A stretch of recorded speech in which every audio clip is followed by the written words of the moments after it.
ألف لام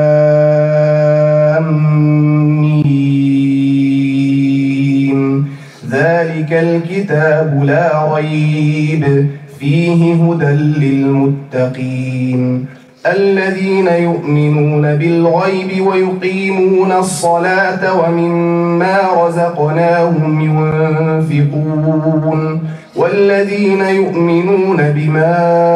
أنزل إليك وما أنزل من قبلك وبالآخرة هم يوقنون أولئك على هدى من ربهم وأولئك هم المفلحون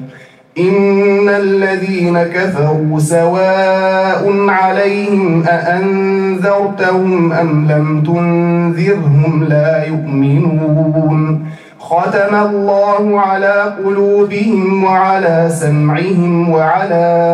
أبصارهم غشاوة ولهم عذاب عظيم ومن الناس من يقول آمنا بالله وباليوم الآخر وما هم بمؤمنين يخادعون الله والذين آمنوا وما يخدعون إلا